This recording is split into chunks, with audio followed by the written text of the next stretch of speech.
Donald Trump my friend എന്ന് വിളിച്ചുകൊണ്ട് 120 കോടി കൊടുത്ത് ആ അഹമ്മദാബാദിൽ ചേരികൾ മറിച്ച് കെട്ടിപ്പിടിക്കാനും ആ അമേരിക്കയിൽ പോയി ഡൊണാൾഡ് ട്രംപിന്റെ ഇലക്ഷന് അബ് കി ബാർ ട്രംപ് സർക്കാർ എന്നും പറയുന്ന വിട്ടുവേലത്തരത്തിന് മാത്രമേ അയാളെ കൊണ്ട് കൊള്ളുള്ളൂ. നരേന്ദ്രമോദിയെ കൊണ്ട് അല്ലാതെ ഇന്ത്യയുടെ താല്പര്യം സംരക്ഷിക്കാൻ ഇടപെടാൻ നിൽക്കരുത്. ഇത് ഞങ്ങളുടെ ഉഭയകക്ഷി പ്രശ്നമാണ്, ആ പ്രശ്നം ഞങ്ങൾ പരിഹരിച്ചോളാം എന്ന് പറയാൻ അങ്ങേരെ കൊണ്ട് കറ്റില്ല. തുമ്പിയെ കൊണ്ട് കല്ലെടുപ്പിക്കരുത്. പക്ഷെ പ്രശ്നം ഇത് രാജ്യത്തിന്റെ അഭിമാനത്തിന്റെ പ്രശ്നമാണ്. ആ രാജ്യത്തിന്റെ അഭിമാനത്തെ നിങ്ങൾ പണയപ്പെടുത്തിക്കൊണ്ട് ഈ അമേരിക്കയുടെ കാൽക്കീഴിൽ കൊണ്ട് വെച്ചുകൊണ്ടാണ് നിങ്ങൾ ചെയ്യുന്നത്.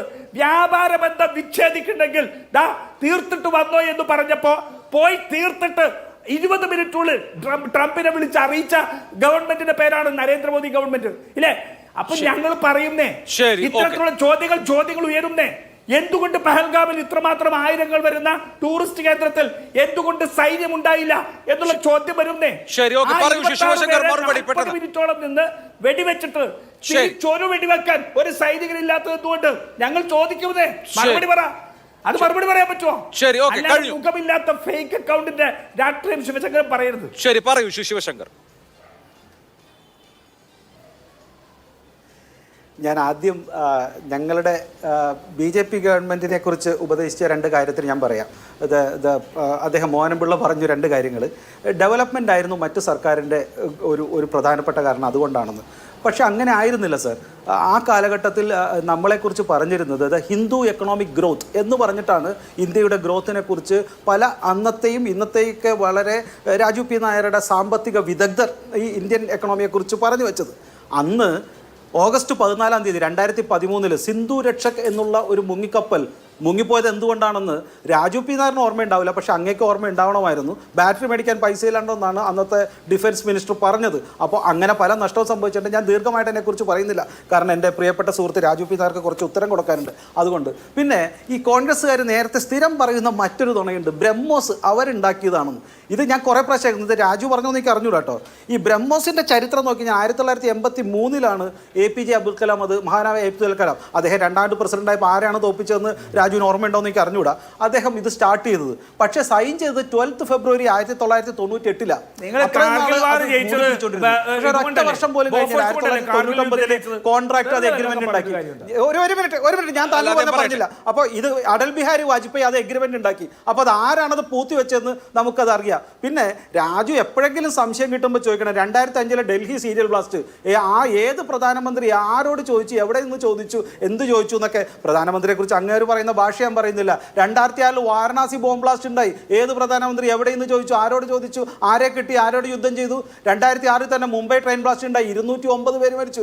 എന്തുണ്ടായി? ഒരു പ്രധാനമന്ത്രി നെഞ്ചുയർത്തിയോ ആരോടോ ചോദിച്ചിട്ടുള്ള ഒരാളോടും വെടിവെച്ചു ഒന്നുമില്ല, അങ്ങോട്ടും പോയില്ല.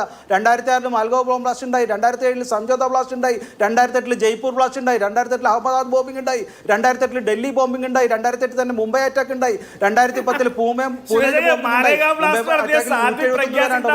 അത് ഇപ്പോഴാണ് കാളെ കൊണ്ടുവന്നത്. 2014 മുംബൈ ബ്ലാസ്റ്റ് ഉണ്ടായി, 2014 ഡൽഹി ബ്ലാസ്റ്റ് ഉണ്ടായി, 2014 ഹൈദരാബാദ് ബ്ലാസ്റ്റ് ഉണ്ടായി.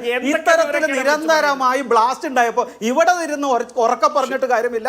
സ്വന്തം ഭരണകാലത്തിൽ നട്ടലോടെ നിവർന്നു നിന്ന് എഴുന്നേറ്റ് നിന്ന് ചോദ്യം ചോദിക്കാൻ പറ്റാഞ്ഞിട്ടാ, അല്ലെങ്കിൽ പാകിസ്ഥാനോട് പോട്ടെ, സ്വന്തം പാർട്ടിയിലെ നേതാക്കളോട്, സ്വന്തം പാർട്ടിയുടെ കൺവീനറോട് പോലും കാണുമ്പോൾ എഴുന്നേറ്റ് നിൽക്കാൻ ജീവനില്ലാത്ത, ശക്തിയില്ലാത്ത, ആണത്തമില്ലാത്ത നേതാക്കളെ വെച്ച് ഭരിച്ചവരാണ് ഇപ്പൊ ഇന്ന് നരേന്ദ്രമോദിയോട് ചോദിക്കുന്നത്. മാന്യത പഠിക്കണം. സ്വന്തം പാർട്ടി ഈ കാലഘട്ടത്തിൽ നിങ്ങൾ ശശി തരൂരിനോട് ചോദിക്കണം. ശശി തരൂർ പറഞ്ഞിട്ടുണ്ട്, ഇവിടെ നിന്ന് എന്നോടല്ല രാജു, ഇവിടെ നിന്ന് എന്നോടല്ല ഒച്ച ഉണ്ടാക്കേണ്ടത്. പോയി സ്വന്തം പാർട്ടി പോയി ഒച്ച ഉണ്ടാക്കി ശശി തരൂരിനോട് ചോദിക്കുക, AK-നോട് ചോദിക്കുക, എന്താണ് പുതിയ വാറെന്ന്, എന്താണ് ഇന്ത്യയുടെ കാലഘട്ടമെന്ന്, എന്തുകൊണ്ടാണ് ഇന്ത്യയോടൊപ്പം മറ്റ് രാഷ്ട്രങ്ങൾ നിൽക്കുന്നതെന്ന്. അതുകൊണ്ട് തന്നെ വാജ്പേയി പോലും പേടിച്ചിട്ടില്ല, മഹാനായ മാന്യനായ വാജ്പേയി പോലും പേടിച്ചിട്ടില്ല US-നെ. പിന്നെയാണ് മോഡിയെ പലതവണ നിങ്ങൾ നോക്കിയല്ലോ തകർക്കാനായിട്ട്, എന്തുകൊണ്ട് പറ്റിയില്ല? അപ്പൊ ഇപ്പൊ ഒരു ധാരണയുണ്ട്, നിങ്ങൾ ഇവിടെ ഇരുന്ന് പറഞ്ഞു കഴിഞ്ഞാൽ നരേന്ദ്രമോദി ഭയക്കുമെന്നും നരേന്ദ്രമോദി രാജ്യം ഈ ഈ പറയുന്ന പൊഖ്റാൻ ആയാലും അതുപോലെ വിഷയങ്ങൾ ഉണ്ടായപ്പോൾ നരേന്ദ്രമോദിയും വാജ്പേയിയും പറഞ്ഞിട്ടുണ്ട് എവിടെയാണ് നിങ്ങൾ നിൽക്കേണ്ടതെന്ന് കൃത്യമായി എനിക്ക് മറുപടി പറയാൻ വേണ്ട, അങ്ങ് ഞാൻ പറഞ്ഞതിന് ഒന്നും മറുപടി പറഞ്ഞില്ല. എനിക്ക് മറുപടി ശരി, ശരി, ശരി, നമുക്കൊരു ഇടവേള എടുക്കേണ്ട സമയമായിരിക്കും. ശരി, നമുക്കൊരു ഇടവേള എടുക്കാം. മാന്യത നിങ്ങൾ പറയുമ്പോ നിങ്ങൾക്കുള്ള ഉത്തരമുണ്ടെന്നുള്ള ചങ്കൂറ്റത്തോടെ ഇവിടെ ഇരിക്കണേ, അല്ലാണ്ട് ഇടയ്ക്കാർ പറയല്ല. നിങ്ങൾക്ക് ഉത്തരമുണ്ടെന്നുള്ള ചങ്കൂറ്റത്തോടെ ഇവിടെ ഇരിക്കണേ. അതുകൊണ്ട് ഞങ്ങൾക്കൊരു ഭയവുമില്ല. ഞങ്ങൾ ജനങ്ങൾക്ക് എക്സ്പ്ലെയിൻ ചെയ്യും. ഒരു സംശയവുമില്ല. ഈ കാര്യങ്ങൾ ജനങ്ങൾക്ക് മനസ്സിലാവുകയും രാജുവിന് മനസ്സിലാവില്ല, രാജുവിന്റെ പാർട്ടിക്കാർക്ക് മനസ്സിലാവില്ലായിരിക്കും. ശരി.